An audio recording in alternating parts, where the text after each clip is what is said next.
Hello friends, welcome to our channel Aari today. இன்றைக்கி நம்மளோட சேனலில் என்ன வீடியோ பார்க்க போகிறோம் அப்படின்னா, ஸ்டெம் ஸ்டிச் எப்படி பண்ணுறது அப்படின்ட்டு பார்க்க போகிறோம். இது ஒரு டுட்டோரியலாக நம்ம பார்க்கலாம். அதுக்கு முன்னாடி நம்மளோட சேனலில் நான் ஆன்லைன் ஆரி கிளாஸ் ஸ்டார்ட் பண்ணியிருக்கிறேன். உங்களுக்கு ஆன்லைனில் ஃப்ரீயாக ஆரி கற்றுக்கணும், எந்த ஒரு அமௌண்ட்டுமே இல்லாமல் கற்றுக்கணும் அப்படின்ட்டு நீங்கள் ஆரியில் இன்ட்ரெஸ்டாக இருக்கீங்க அப்படின்னா, நான் அந்த கிளாஸோட லிங்க் டிஸ்கிரிப்ஷனில் தரேன். நீங்கள் அந்த கிளாஸ் பார்த்துட்டு நீங்கள் நம்மளோட ஆரி கிளாஸில் ஜாயின் பண்ணிக்கலாம். இப்போ நம்ம ஸ்டெம் ஸ்டிச் எப்படி போடுறது அப்படின்ட்டு பார்க்கலாம். இப்போ நான் ஜரி த்ரெட் எடுத்திருக்கேன், சில்க் த்ரெட் எடுத்திருக்கிறேன்.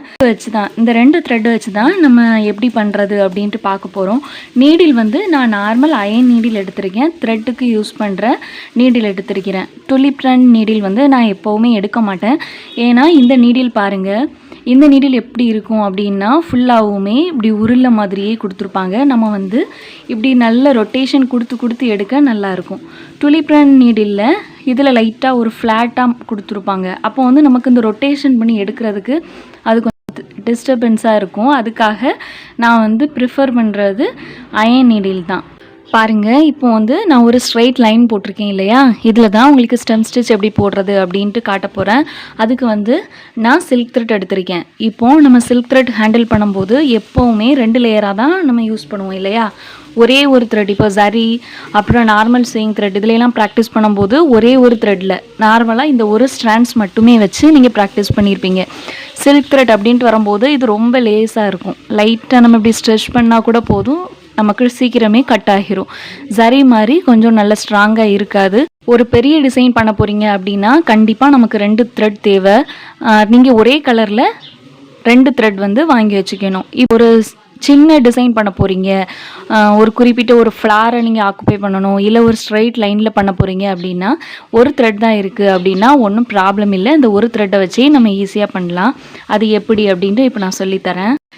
இப்போது இந்த த்ரெட் இருக்குல்ல, ஒரே ஒரு த்ரெட் தான். இதை கொஞ்சம் இந்த த்ரெட்டை நம்ம இப்படி எடுத்து விட்டுக்கலாம். நமக்கு தெரியும்ல எவ்வளோ த்ரெட் தேவை அப்படின்ட்டு, அந்த அளவு மட்டும் நம்ம இப்படி எடுத்துக்கணும். தெரியுதா, இதிலேருந்து எடுத்திருக்கிறேன். இவ்வளோ த்ரெட் நான் எக்ஸஸாக எடுத்திருக்கேன். பாருங்கள், எக்ஸ்ட்ரா எடுத்திருக்கிற த்ரெட்டு இது தான். இப்போ எனக்கு இவ்வளோ த்ரெட், ஒரு பக்கத்துக்கு இவ்வளோ த்ரெட் போதும். இப்போ நான் இப்படியே டைரெக்டாக கீழோடி, இப்போ நமக்கு இதில் 2 ஸ்ட்ராண்ட்ஸ் கிடச்சிருது பாருங்கள். இப்போ நான் கையில் ஃபோல்டு பண்ணியிருக்கேன். இதில் எண்ணாட்டி இருக்கிற மாதிரி நினச்சிக்கோங்க. இப்போ பாருங்கள், நமக்கு 2 ஸ்ட்ராண்ட்ஸ் கிடச்சிருச்சு. டைரெக்டாக இதில் நாட் பண்ணாமல், அதாவது 2 த்ரெட்டையும் நம்ம சேர்த்து வச்சு எண்ணாட் பண்ணுவோம்ல, அப்படி நாட் பண்ண தேவையில்லை. இப்படியே ஃப்ரேம்க்கு அடியில் த்ரெட்டை கொண்டு போயிட்டு டைரெக்டாக நம்ம த்ரெட் எடுத்துக்கலாம். அதாவது கீழே எனக்கு நான் போடலை, நாட் உங்களுக்கு மேலே செட் ஆகாது. இப்படியும் ஒரு ப்ரொசீஜர் யூஸ் பண்ணலாம். இல்லை உங்களுக்கு புரியல அப்படின்னா டைரெக்டாக இதில் எண்ணாட் பண்ணிக்கலாம். டவுட்னா கண்டிப்பாக கமெண்ட் பண்ணுங்கள். என்னோடய ஸ்டூடெண்ட்டாக இருந்தீங்கன்னா கண்டிப்பாக வாட்ஸ்அப்பில் கேளுங்க, கிளியர் பண்ணிடலாம். எண்ணாட் பண்ணியாச்சு. எண்ணாட் பண்ணிவிட்டு த்ரெட்டை இப்படி கையில் ஃபோல்டு பண்ணிவிட்டு கீழே கொண்டு போயிடலாம். நல்லா கவனிங்க, நான் எப்பவும் சொல்கிற மாதிரி எந்த ஒரு ஸ்டிச் எடுத்தாலும் பேக் செயின் அப்படிங்கிறது ரொம்ப ரொம்ப முக்கியம். நம்ம பேக் செயின் போட போகிறோம் அப்படின்னா நம்ம எந்த டைரக்ஷனில் போடணுமோ அதுக்கு ஆப்போசிட் டைரக்ஷனில் பேக் செயின் போடணும். அதுக்கு ஆப்போசிட் டைரக்ஷனில் நான் நீடிலோட ஹூக் பார்ட் வச்சுருக்கிறேன். இப்போ இந்த இடத்துல நான் பேக் செயின் போடுறதுக்கு நீடில் இன்சர்ட் பண்ணி த்ரெட்டை மாட்டிட்டு கீழே உள்ள நாட் கிளாத்தோட செட் ஆகிற மாதிரி பார்த்துக்கோங்க. எனக்கு அடியில் நல்லா செட் ஆகிருச்சு. இப்போ பேக் செயின் போட போகிறேன். நம்ம எந்த டைரக்ஷனில் ஸ்டிச் போட போகிறோமோ அதுக்கு ஆப்போசிட் டைரக்ஷனில் பேக் செயின் போடணும்னு நான் சொல்லி தந்திருக்கேன் இல்லையா. அது போல் பேக் செயின் போட்டுட்டு நம்ம செயின் ஸ்டிச்சுக்கு போடுற மாதிரி கொஞ்சம் பெரிய செயினாக எடுத்து ஒரு ஸ்டிச் போடுறேன். போட்டு பக்கத்துலேயே குட்டி லாக். இந்த குட்டி லாக் எதுக்காக அப்படின்னா, அந்த நம்ம பெரிய செயின் போட்டிருக்கோம்ல அது மூவ் ஆகாமல் இருக்கிறதுக்காக. அதுக்கப்புறமா நம்ம பெரிய செயின் போட்டிருக்கோம்ல அதோட பாதியில் ஒரு செயின் போட போகிறோம்.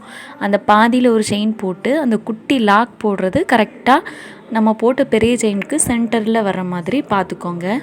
புரியும் அப்படின்ட்டு நினைக்கிறேன். பாருங்கள், திரும்ப சேம் லென்த், நம்ம ஃபஸ்ட்டு எந்த லென்த்தில் செயின் எடுத்தோமோ அதே லென்த்தில் செகண்டாக நம்ம செயின் போடணும். பாருங்கள், ஒரு செயின் போட்டு பக்கத்துலேயே குட்டி லாக். அந்த குட்டி லாக்குங்கிறது அந்த லாங் செயினை டைட்டாக அதுக்காக தான். இப்போ அடுத்த செயின் இதில் போடணும் அப்படின்னா நம்மளோட ஃபஸ்ட்டு செயின் முடிஞ்சிச்சு இல்லை, அந்த முடிஞ்ச இடத்துல செயின் போடணும். அதுக்கு கொஞ்சம் முன்னாடி போட்டு அந்த குட்டி லாக் கரெக்டாக அந்த ஃபஸ்ட்டு செயின் முடிஞ்ச இடத்துல வர்ற மாதிரி பார்த்துக்கோங்க. இப்போ அடுத்தது ஒரு பெரிய செயின், பக்கத்துலேயே ஒரு குட்டி லாக், அதுக்கப்புறமா ஆப்போசிட் டைரக்ஷனில் கொண்டு போய் பழைய செயினுக்கு முன்னாடி ஒரு 2 ஸ்டிச். அவ்வளோதான். இதே ப்ரொசீஜர் தான் ஃபுல்லாகவுமே ஃபாலோ ஆகும். நல்லா கவனிங்க. இப்போ பாருங்கள், நான் போட்டுட்ருக்கும் போதே எனக்கு லைட்டாக த்ரெட் பிசுறாகிட்டு, அதுக்காக என்ன பண்ணணும் அப்படின்னா த்ரெட்டை லைட்டாக ரிமூவ் பண்ணிவிட்டு கீழே நமக்கு த்ரெட் இருக்கும்ல, அந்த த்ரெட்டை லைட்டாக உங்கள் கை வச்சு கொஞ்சம் ஸ்மூத் பண்ணணும். ஸ்மூத் பண்ணிங்க அப்படின்னா அந்த த்ரெட்டானது நார்மலாக வந்துடும். ரொம்ப அதிகமாக த்ரெட் டேமேஜ் ஆகிட்டு அப்படின்னா நீங்கள் எண்ணாட் பண்ணிவிட்டு புதுசாக திரும்ப த்ரெட் எடுத்து நீங்கள் ஒர்க் பண்ணுற மாதிரி இருக்கும். பாருங்கள், சில்க் த்ரெட் ரொம்ப ஸ்மூத்தாக ஹேண்டில் பண்ணணும். நான் மேல் ஐக்கானில் சில்க் த்ரெட் எப்படி டிப்ஸ் ஃபாலோ பண்ணுறது அப்படின்ட்டு லிங்க் தரேன், நீங்கள் பாருங்கள். பார்க்கும்போது உங்களுக்கு கொஞ்சம் ஐடியா கிடைக்கும். பாருங்கள், அதே ப்ரொசீஜர் தான். நீங்கள் வீடியோ நல்லா கவனிங்க, ஸ்கிப் பண்ணாமல் கவனிங்க. நான் பேசுகிற அந்த குட்டி குட்டி டிப்ஸையும் கரெக்டாக ஃபாலோ பண்ணுங்கள். தேவைன்னா நீங்கள் நோட்ஸ் எடுத்து வச்சுக்கலாம். நீங்கள் ஆரியில் இன்ட்ரெஸ்டடாக இருக்கீங்க அப்படின்னா கண்டிப்பாக நம்மளோட கிளாஸில் ஜாயின் பண்ணிக்கோங்க. நம்ம கிளாஸ் ரொம்பவே சப்போர்ட்டாக இருக்கும். நான் கடைசியாக கொடுக்குற சில ஷேப்ஸும் நீங்கள் கண்டிப்பாக பண்ணி ஆகணும்.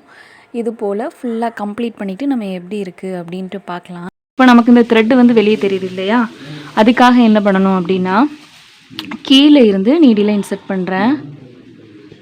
நீடியில் இன்சர்ட் பண்ணிவிட்டு கரெக்டாக அந்த த்ரெட்டை பிடிச்சிட்டு கீழே நம்ம இழுக்கும்போது நமக்கு அந்த த்ரெட்டானது கீழே அடியில் போயிடும். ஒரு த்ரெட் போயிருச்சு.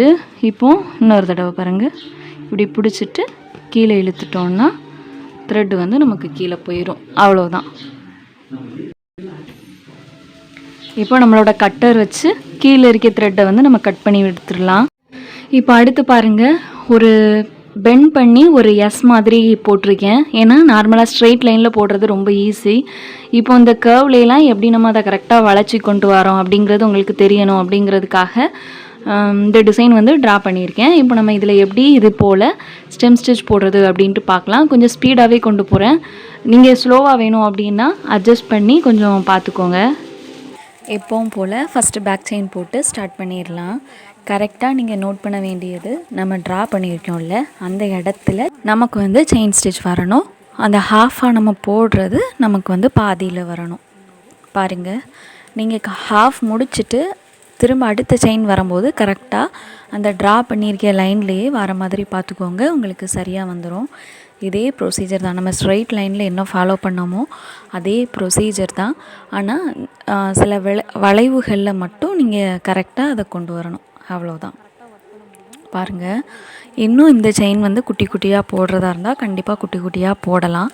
குட்டி குட்டியாக போடுறது தான் இன்னும் நீட் ஃபினிஷிங் நல்லாயிருக்கும். சில சின்ன ஷேப்ஸில் நம்ம பெருசாக போட்டால் நமக்கு ஃபினிஷிங் வராதில்ல. அந்த டைமில் நீங்கள் குட்டி குட்டியாக போட்டு பழகுங்க. பாருங்கள், இது நான் ஜரியில் போட்டுகிட்டு இருக்கிறேன். நீங்கள் ஜரிலையும் ப்ராக்டிஸ் பண்ணணும், சில்க் த்ரெட்லையும் ப்ராக்டிஸ் பண்ணணும். பாருங்கள், எந்த ஒரு ஸ்டிச் நீங்கள் படித்தாலும் கண்டிப்பாக அதில் ஒரு டிசைன் எடுத்து பண்ணுங்கள். அப்போ தான் உங்களுக்கு நம்ம என்ன ஸ்டிச் படிக்கிறோமோ அந்த ஸ்டிச் ஞாபகம் இருக்கும், அதோட பேர் ஞாபகம் இருக்கும். நம்ம கிட்டத்தட்ட நிறைய ஸ்டிச் படிக்கும்போது நார்மலாக ஒரே லைன்லேயே போட்டு முடிச்சுட்டு போயிட்டோம் அப்படின்னா கண்டிப்பாக நமக்கு அந்த ஸ்டிச் எல்லாம் மறந்துடும். அதுக்காக தான் டிசைன் எடுத்து பண்ணுங்க அப்படின்ட்டு சொல்கிறது. பாருங்கள், இப்போ இது ஃபுல்லாக கம்ப்ளீட் பண்ணிட்டேன். எப்படி இருக்குது அப்படின்ட்டு இது போல் நீங்களும் ட்ரை பண்ணுங்கள். பாருங்கள், இது நான் கொடுக்குற ஷேப்ஸ். நீங்கள் இந்த ஃப்ளாரில் ஃபுல்லாக ஸ்டெம் ஸ்டிச் போட்டுட்டு எனக்கு ஃபோட்டோ சென்ட் பண்ணணும். அதுக்கப்புறமா நீங்களும் ஓனாக ஒரு டிசைன் எடுத்து எனக்கு பண்ணணும். பாருங்கள், இது ஃபுல்லாக கம்ப்ளீட் பண்ணிவிட்டு எனக்கு ஃபோட்டோ எடுத்து சென்ட் பண்ணுங்கள். உங்களுக்கு ஆரியில் இன்ட்ரெஸ்ட் இருந்தது, நம்மளோட கிளாஸில் ஜாயின் பண்ணணும் அப்படின்னா டிஸ்கிரிப்ஷனில் இருக்க வீடியோவை கண்டிப்பாக பாருங்கள். இதை எப்படி ட்ரேஸ் எடுக்கணும் அப்படின்ட்டு ஆல்ரெடி செயின் ஸ்டிச் வீடியோலேயே சொல்லியிருக்கிறேன். அதே மெத்தட் ஃபாலோ பண்ணி ட்ரேஸ் எடுத்து பண்ணுங்கள். நல்ல சூப்பராக பண்ணுங்கள். உங்களோட டிசைன் தான் யூனிக்காக தெரியணும் அப்படின்ட்டு மனசில் நினச்சிட்டு எப்போவும் பெஸ்ட்டாகவே பண்ணுங்கள். கண்டிப்பாக நல்லா பண்ணுவீங்க அப்படின்ட்டு நினைக்கிறேன். நம்மளோட சேனலை சப்ஸ்கிரைப் பண்ணலைன்னா மறக்காமல் சப்ஸ்கிரைப் பண்ணி பக்கத்தில் இருக்க பெல் ஐக்கானை கிளிக் பண்ணிக்கோங்க. தொடர்ந்து வீடியோஸ் பாருங்கள். நிறைய ப்ராக்டிஸ் பண்ணுங்கள். ஹார்ட் ஒர்க் மட்டும்தான் ரொம்ப ரொம்ப முக்கியம். நெக்ஸ்ட் வீடியோவில் பார்க்கலாம். நன்றி.